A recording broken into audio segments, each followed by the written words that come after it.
বলি বাড়িখানা তো এখন বৌমার নামেও নেই, তাহলে কোন জোরে তুমি এসব কথাগুলো বলছো? আর তুমি এত রাত্রি পর্যন্ত যে এ বাড়িতে রয়েছো, এ বাড়ির একটা নিয়ম কানুন নেই? আমি কিন্তু এসব বরদাস্ত করব না। তুমি এখন এসো, যাও। বাহ বাহ, চমৎকার চমৎকার।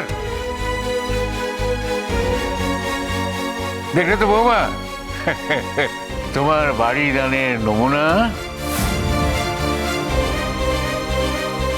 বাড়িটা হাতে পেতে না পেতে একজনের গলার স্বর কিরকম সপ্তমে উঠে গেছে। বাহ বাহ বাহ বাহ, এই জন্য তোমাকে বলেছিলাম বৌমা, দিও না, বাড়িটা তোমার নামেই রেখে দাও। শুনলে না, তুমি আমার কথা শুনলেই না।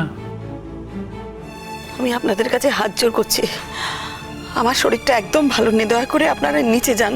সেই আমরা থাকলে অসুবিধে, কিন্তু এই শরীর খারাপের মধ্যে একজন থাকলে কোনো অসুবিধে নেই, সেই মহামান্য রোহিত সেন।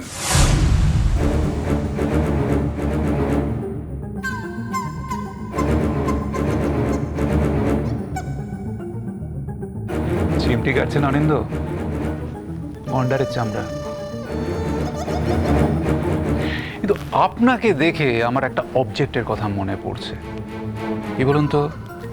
Shuttle cock. একবার শ্রীময়ী মারছে, ওই কোটে গিয়ে পড়ছেন, একবার জুন গুহ মারছে, এই কোটে আসছেন। এদিক ওদিক ওদিক এদিক করতে করতে আপনার জীবনটা কেটে যাচ্ছে। কি হয়ে গেল আপনার জীবন অনিন্দ? তবে একটা কথা আমি আপনাকে 100% গ্যারেন্টি দিয়ে বলছি, অবশ্য সেটা আপনি বুঝতে পেরে গেছেন, যে এই জীবনে আর শ্রীময়ী আপনার দিকে ফিরেও তাকাবে না। এবং সেটা জেনেই আপনার গাত্রদাহ হচ্ছে। আপনার হাতের মুঠো থেকে মুঠো বলছি কেন, নাগালের বাইরে চলে গেছে। এবার চোখ রাঙিয়ে ধমকে তাকে কোণঠাসা করা যাবে না। সে আপনার হুকুম শুনবে না, আপনার দয়া নিয়ে বাঁচবে না, আপনার অনুগ্রহ নিয়ে বাঁচবে না। সে এখন নিজে রোজগার করছে, ইনফ্যাক্ট আপনার থেকে বেশি রোজগার করছে।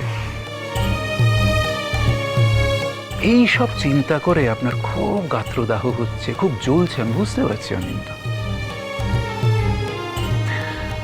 আর হ্যাঁ, আরেকটা কথা আপনার বেশি গায়ে লাগছে, সেটা হচ্ছে তার কলেজ জীবনের বন্ধু হঠাৎ করে উদয় হয়ে তাকে সাহায্য করছে 25 বছর পরে। আর সেও তার কলেজের বন্ধুকে অল্প হলে একটু দাম দিচ্ছে, এবং তাতে আপনি একদম তেলে বেগুনে হয়ে যাচ্ছে। আজকে না যথেষ্ট নাকাল হয়েছে, যথেষ্ট অপমানিত হয়েছে। কাদের জন্য জানেন? এই আপনাদের জন্য। বুঝতে পারছেন না?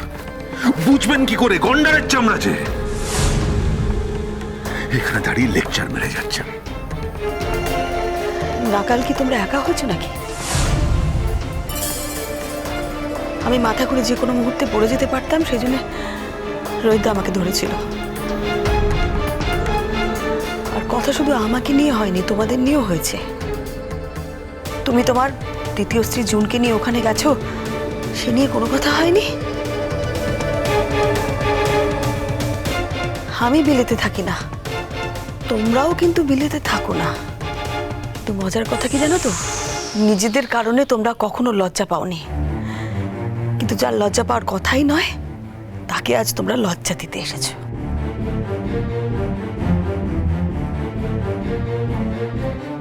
বেশ ভালো, আর বেশি দিন নয়, আর 2-1টা দিন, তারপরে এই বাড়ি থেকে চলে যাব। তখন দেখতেও আসবো না যে তোমরা কি করছো, আর দয়া করে তোমরাও যেন কোনোদিনও দেখতে এসো না যে আমি কি করছি। হ্যাঁ হ্যাঁ, ব্যভিচার করার সুবিধে হবে। ও এখানেই বা আটকে ছিল কি? এখানেও তো কম কিছু হয়নি কো। অনেক বেইমান দেখেছি ঠাম্মি, তোমার মতো বেইমান মানুষ আমি একটাও দেখিনি। এই লজ্জা করছে না তোমার? আন্টির থেকে এত বড় একটা দান পেয়েই নিজের ভুলটা পাল্টে ফেললে।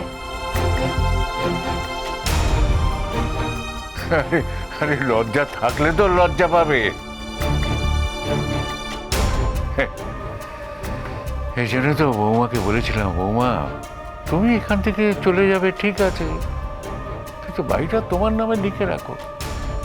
বৌমা সেটা করলো না। না মেশো, এরকম ভাবে বললে তো হবে না। অ্যাকচুয়ালি মাসিরও তো খুব এম্বারাসমেন্ট হয়েছে না। মাসি বয়স্ক মানুষ, ওনাকে নানান রকমের অপমানজনক কথা শুনতে হয়েছে না, সেটা তো মাসিরও ভালো লাগেনি।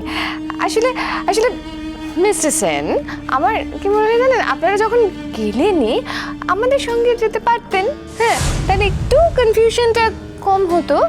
মানে আমি কিন্তু এটা বলছি না যে আপনাদের দোষ, ভুল যদি কেউ করে ডেফিনেটলি সেটা টিঙ্কার ভুল। হ্যাঁ মানে ওরম একটা কনজারভেটিভ বাড়িতে আপনি বলুন না মিস্টার সেন, বিয়ে করাটা কি ওর উচিত হয়েছে? মানে হ্যাঁ ঠিক আছে, যদি করেও বা আমার মনে হয় যে একটুখানি রেজিস্ট্রি ম্যানেজ করতো, আচার অনুষ্ঠান একটু কম করতো, তো তাহলে মানে এতটা ইনসাল্ট আমাদের সবাইকে হতে হতো না।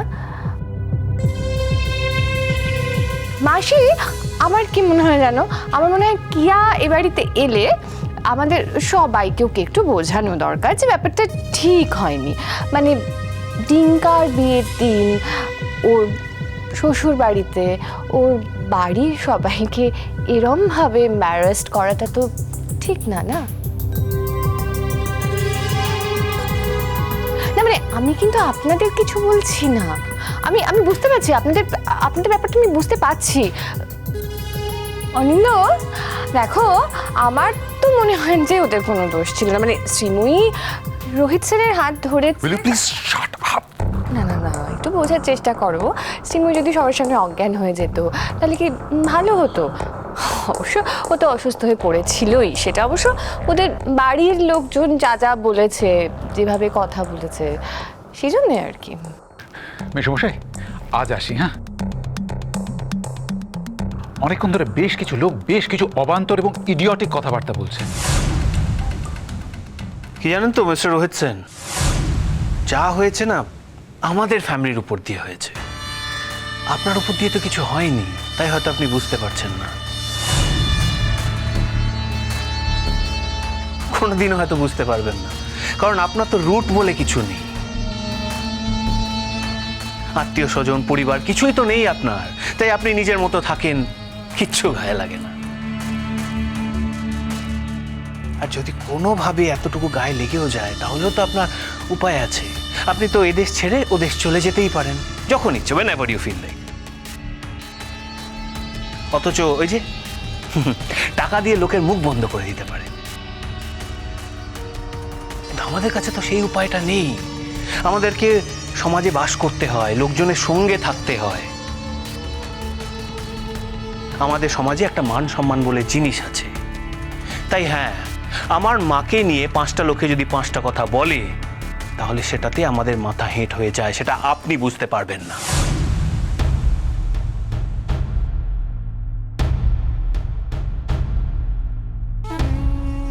কি বললি তুই? আরেকবার বল। কেন শুনতে পাওনি? যা বলেছি তো সত্যি কথা বলেছি, একদম সত্যি কথা বলেছি, যে তোমার আচার আচরণের জন্য লোকের কাছে আমাদের লজ্জায় মাথা কাটা যায় মা। ছি ছি ছি ছি, এতটুকু চক্ষু লজ্জা নেই তোমার, এতটুকু চক্ষু লজ্জা নেই। নিজেকে মনেটা কি করো তুমি? হ্যাঁ, যা করবে করো, যা ইচ্ছে করবে করো, কিন্তু দয়া করে সেটা লোকের চোখের আড়ালে করতে পারতো, লোকের চোখের সামনে করার তো কোনো দরকার নেই সেটা, তাই না মা? হ্যাঁ, এতটা নির্লজ্জ হতে পারলে, এতটা নির্লজ্জ। এখন তোমার ভাবতে খারাপ লাগে মা, যে এতগুলো বছর ধরে তোমার মতো একজন মহিলাকে আমি মা বলে ডেকেছি, মায়ের সম্মান দিয়েছি। ছি!